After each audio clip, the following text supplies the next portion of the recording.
샬롬. 네, 17일 금요일 아침입니다. 사순절 21일째입니다.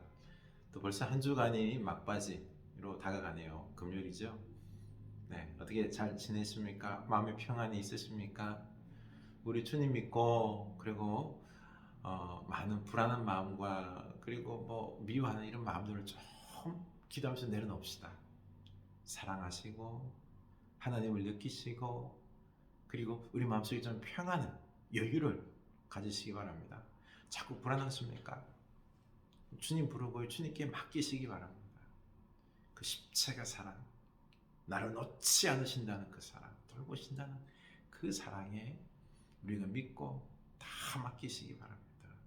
평안을 가지고 주의 말씀 듣고 움직이면 놀라운 은혜의 역사들이 일어날 겁니다. 아멘. 네. 잠언 15장 23절이죠, 그렇죠? 사람은 그 입의 대답으로 말미암아 기쁨을 얻나니 때에 맞는 말이 얼마나 아름다운 거 알면 우리가 때에 맞는 아름다운 말을 하는 여러분 될 수 있기를 원합니다. 우리 입술부터 지혜롭고 축복의 말을 하는 축복의 사람들 다 될 수 있길 축복합니다. 네. 네, 오늘 우리 이 말씀은요, 사도행전 2장 37절에서 47절, 요절은 38절 말씀만 제가 읽어드립니다. 베드로가 이르되 너희가 회개하여 각각 예수 그리스도의 이름으로 세례를 받고 죄 사함을 받으라. 그리하면 성령의 선물을 받으리니. 아멘. 예, 초대교회에 그 사람들이 유대인들이 베드로의 설교를 듣습니다. 설교를 듣고는 양심의 찔림을 받고 회개합니다.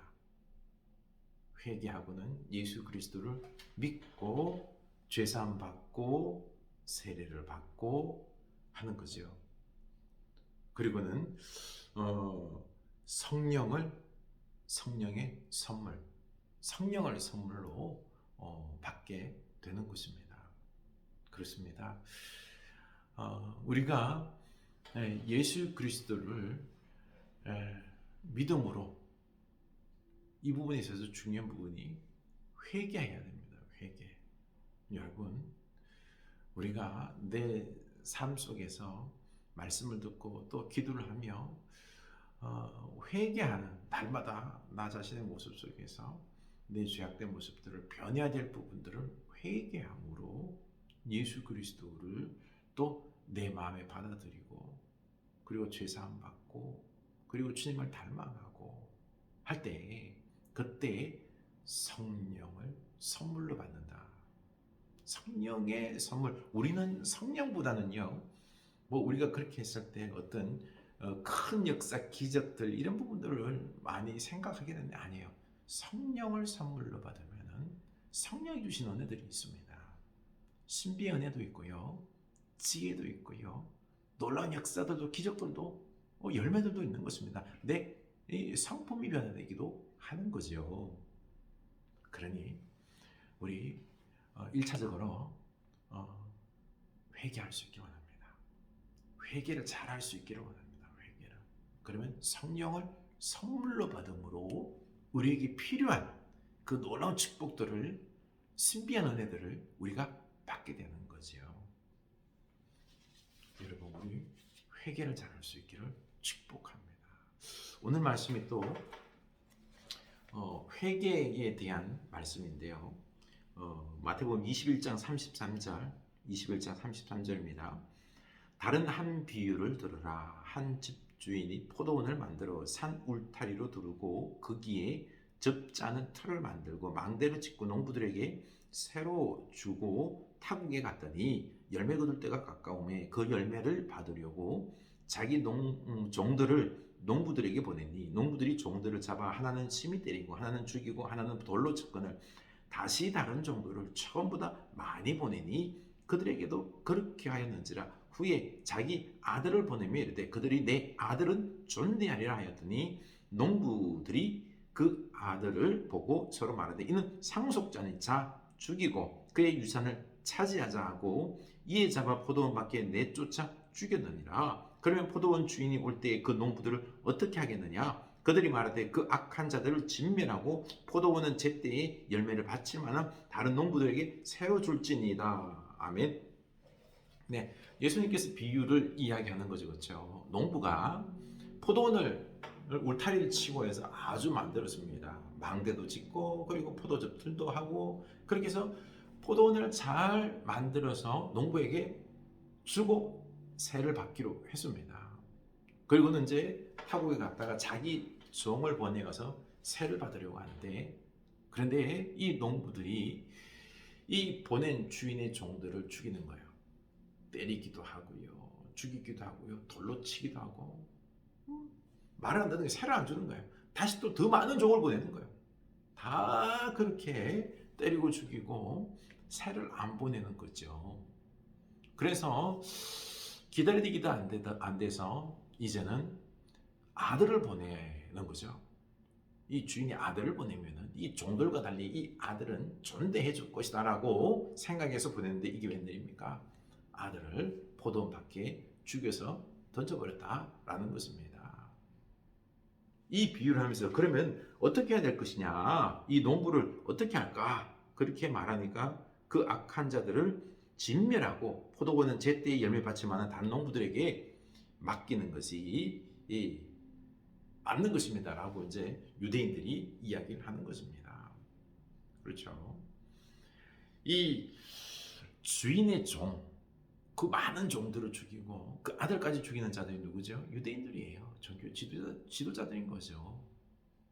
이렇게 하나님께서 자기 종들, 구약의 예언자들, 종들을 얼마나 선지자들 많이 보냈습니까? 그럼에도 그들은요 깨닫지 않는 거예요. 하나님을 믿지 않는 거예요. 하나님 말씀대로 순종하지 않는 것입니다. 그래서 안 되다. 그러니까 아무리도 말을 안 듣자, 불순종하자. 그래서 아들을 보내면은 존대할 것이다라고 생각해서 누굴 보내죠? 예수님을 보낸 거죠. 예수님을 보내는데도 순종하느냐, 듣느냐, 회개하느냐, 회개하지 않는 것입니다. 회개하지 않는 것입니다. 아들까지 죽이는 거죠. 이게 바로 유대인들의 모습인 것입니다. 이걸 지금 예수님은 이야기하고 있는 거죠. 여러분, 우리가 이 회개하지 않는 이 인간에 대한 말을 하고 있는 겁니다. 이게 유대인들에게만 이야기하면 안 되는 거예요. 우리도 똑같은 거예요. 우리는 뭐 회개 잘합니까? 여러분 회개 잘 하세요? 회개를 잘 하세요? 어떻습니까? 우리는 회개 잘 안 합니다. 여러분 하나님 말씀을 듣잖아요, 그렇죠? 성경 말씀대로 삽니까? 성경 말씀대로 삽니까? 이 목숨 좀 소중히 여기며 이 말씀대로 살기 위해서 이 말씀이 생명처럼 생각하고 내가 반드시 가야 할 길이다라고 생각하고 이 말씀대로 삽니까? 안 살잖아요.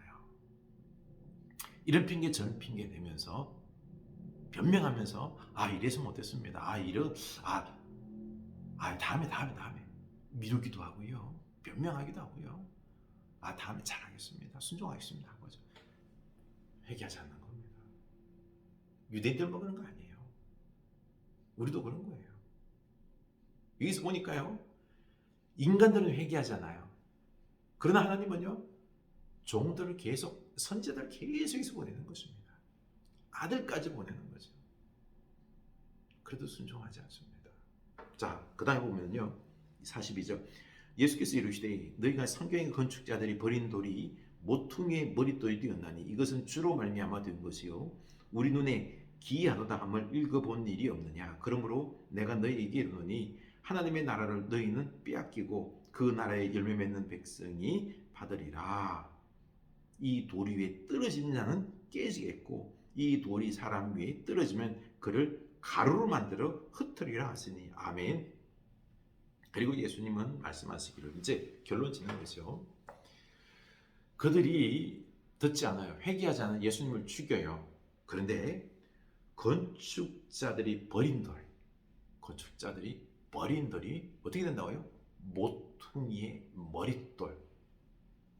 바로 성전의 새 성전의 머릿돌이 된다는 것입니다. 너희들이 예수를 죽이지만은요, 부인하지만은요, 그러나 하나님은 이 버린 예수를, 너희들이 죽인 예수를 부활시키셔서 새 성전의 모퉁이돌, 구원주로, 반석으로 우리 하나님께서 세우신다라는 것입니다.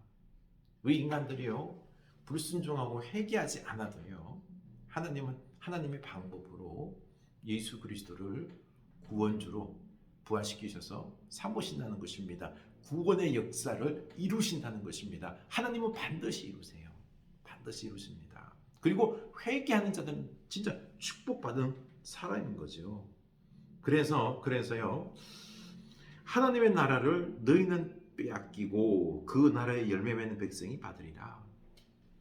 결국에 너희들에게는 하나님의 나라는 빼앗긴다. 너희들은 하나님의 나라에 못 들어간다. 대신에 창기와 세리와 어린아이들이 열매 맺는 자들이 들어간다라는 것입니다. 우리도 마찬가지예요. 우리도 마찬가지입니다. 회개하지 않고요, 믿지 아니하면은 뭐 입술로 믿는다고요? 아니에요. 아니에요. 하나님의 나라가 우리에게 주어지지 않을 수 있습니다. 진정으로 우리가 인격적으로 믿어야 됩니다. 순종해야 되는 거죠. 그리고는요, 이 돌 위에 돌이 떨어지겠다. 너희를 가로로 만들겠다. 하나님이 참고 참아주세요. 우리가 회개하지 않아도요, 참고 참아주십니다. 그러나 참는 것도 한계가 있으신 거예요. 한계가 있으신 겁니다. 결국에는 우리가 변명하지 못할 때까지 참아주시다가 심판하시겠다라는 거예요.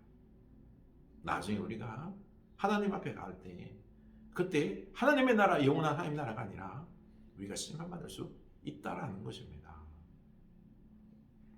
우리가 여기서 회개해야 되는 것입니다. 깨어나야 되는 것입니다. 그래서 45절 보면요, 대제사장과 바리새인들이 예수의 비유를 듣고 자기들을 가리켜 말씀하심인 줄 알고 잡고자나 무리를 무서워하니 이는 그들이 예수를 선지자로 알미었더라. 대제사장 바리새인들이요, 예수님의 이 말씀이 자기들을 향한, 회개하지 않는 자기들, 예수를 죽이려고 하는 자기들을 향한 말씀을 알았어요. 예수님이 하나님이 보낸 사람임을 알았어요. 그 말뜻이 무엇인지 알았는 거예요. 그런데 인정하지 않는 거예요. 끝까지 인정하지 않는 거예요. 도리어 예수님을 죽이는 거예요. 여러분, 그러고 보니까 알아요. 이 종교 지도자들도요, 지금 예수님이 하신 말씀이 하나님께서 예수를 보내신 것, 구원주로 보내신 것, 메시아로 보내신 것 알아요. 아는데요, 믿지 않아요. 순종하지 않아요. 회개하지 않아요. 모르는 게 아니에요. 알아요. 우리도 예수 그리스도가 구주라는 것 입으로 고백하고 또 알기도 합니다만 그런데 회개하지 않으면요, 순종하지 아니하면요, 우리도 이 종교 지도자들과 똑같다는 거죠. 하나님은 우리를 기다리고 기다려줍니다. 미루면 안 됩니다. 그 다음에 심판밖에 없는 것입니다. 더 미루지 마세요. 미루다 보면요, 끝까지 미룹니다. 그러다 심판받는 거죠. 그러니 우리 회개할 수 있기를 원합니다. 우리 회개하고 예수 그리스도를 나의 구주로 영접하고 받아들이고 인격적으로 교제하며 그 말씀에 순종한 여러분 될 수 있기를, 십자가의 길을 걸어가는 여러분 될 수 있기를 축원합니다.